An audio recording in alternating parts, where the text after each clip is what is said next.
O homem, desde os tempos antigos, avança no seu desenvolvimento, alcançando novos territórios, expandindo sua população, angariando novas tecnologias. Para suprir tal demanda, os recursos naturais são utilizados. Contudo, desde o começo dos tempos, o montante necessário torna-se cada vez maior, e as ações do homem acarretaram o desgaste contínuo do meio ambiente. Sendo assim, estaria existindo as gerações futuras ameaçada?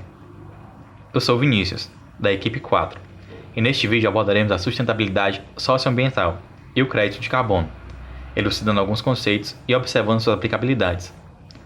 Como ponto de partida, tomemos as formas de crescimento econômico e expansão que se pronunciaram durante as diferentes épocas. Separando em 4 partes, teríamos, na antiguidade, uma economia baseada no fluxo interno, fundamentada na agricultura e pecuária. Com o tempo, a expansão territorial dos diferentes povos modificou o meio que passou a ter um âmbito cada vez mais mercadológico, rompendo as fronteiras físicas dos estados.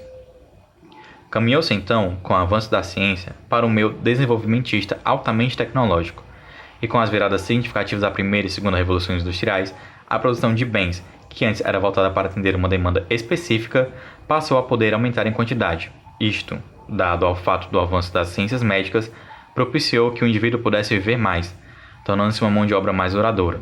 Sendo assim, o extrativismo, que antes era diminuto e existindo sumariamente para atender às necessidades de existência do povo, passou a ser empregado para atender às necessidades sociais. Ou seja, ainda que a produção não fosse unicamente para a subsistência, a produção para subrequereres aumentou demasiadamente. Logo, a capacidade de recuperação do meio ambiente foi posta à prova. Causava-se mais dano ao meio ambiente do que este era capaz de se recuperar. Por volta da metade do século passado, o debate a respeito das questões da interferência do homem no meio ambiente começou a tomar força e espaço. Entendia-se, ainda que de forma rudimentar, que o avanço das atividades humanas sobre o meio ambiente de forma desenfreada não traria benefícios futuros.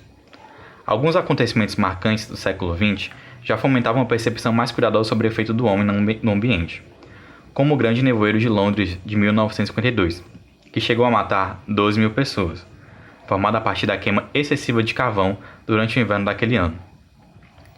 Em 1972, pela primeira vez, ocorreu uma reunião internacional promovida pela ONU para debater as questões ambientais, a Conferência de Estocolmo, sendo um marco inicial na busca por uma relação de equilíbrio entre o homem e a natureza. Dela, colheu-se alguns pensamentos, como defender e melhorar o meio ambiente para as atuais e futuras gerações se tornou uma meta fundamental para a humanidade. Mais à frente, em 1983, surge a Comissão Mundial sobre o Meio Ambiente e Desenvolvimento, que, em 87, publica o relatório de Brundtland. Este, que é o documento intitulado Our Common Future, que define o que é desenvolvimento sustentável sendo como o desenvolvimento que é capaz de suprir as necessidades atuais sem comprometer a habilidade das futuras gerações de atender suas próprias necessidades. Nos anos que se seguiram, começou a se difundir os ideais de sustentabilidade empresarial, como desenvolvido em 1994 pelo consultor britânico John Elkington, estabelecendo o que foi chamado de tripé da sustentabilidade, ou PPL, pessoas, planeta e lucro.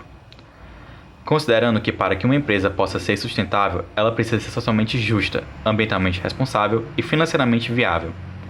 Visões como esta pregam que a gestão ambiental não precisa ser encarada como um custo ou despesa, mas deve ser tida como uma ótima oportunidade de mostrar responsabilidade social e assim melhorar sua imagem mercadológica e, por consequência, gerar lucros sustentáveis a médio e longo prazo.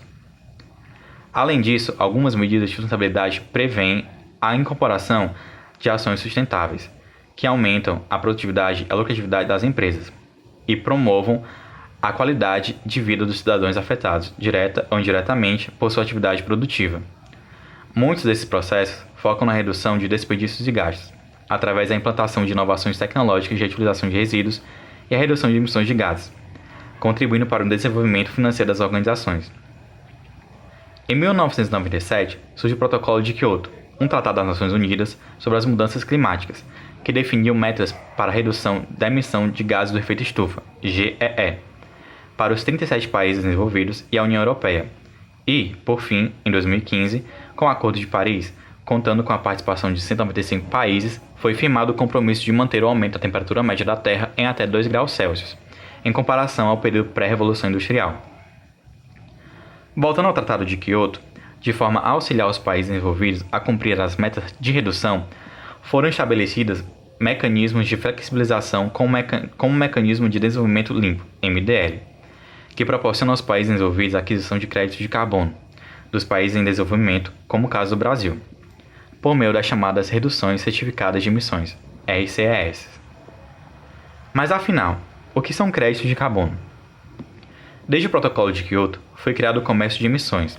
Daí surge o crédito de carbono, que seria como uma moeda de troca para a compensação da emissão do GEE, tendo esse nome dado ao papel de protagonismo que o CO2 possui no assunto.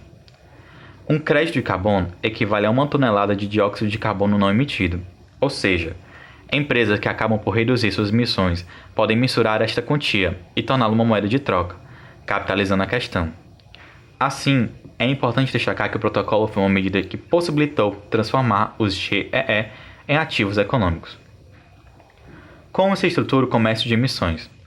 Podemos dividir a situação em 3 etapas, sendo a primeira etapa é estabelecido pelos governos quanto uma empresa pode emitir de CO2. Isso é dado a partir do investimento que esta fez para obter atividades econômicas de forma sustentável, como o fomento pela utilização de energias de fontes renováveis. Segunda etapa é feita a aferição da emissão. Sendo assim, algumas empresas possuem um saldo positivo, ou seja, emitiram menos do que o limite que lhe foi permitido, possuindo sobras, nomeadamente créditos de carbono. E algumas tornam-se devedoras, tendo ultrapassado o teto estipulado. Terceira etapa. Dessa maneira, as empresas que possuem os créditos de carbono podem vendê-los às empresas que estão em situação de dívida, caso estas optem pela compra dos mesmos. Dado que há a possibilidade de a empresa buscar a reestruturação das suas atividades, sendo essa escolha atrelada ao que é melhor, financeiramente falando, às empresas.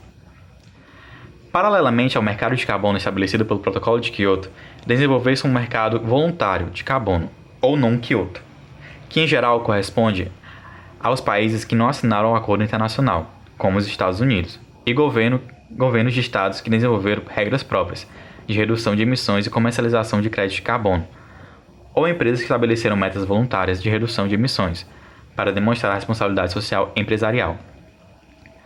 O funcionamento dos mercados voluntários é bem parecido com o mercado estabelecido pelo Protocolo de Kyoto.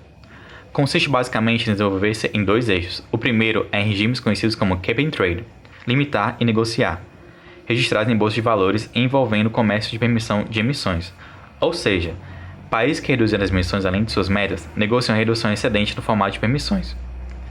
O outro eixo do mercado de carbono é constituído pelas transações baseadas em projetos de redução de emissões do Mecanismo de Desenvolvimento Limpo, MDL, e a implementação conjunta, IC.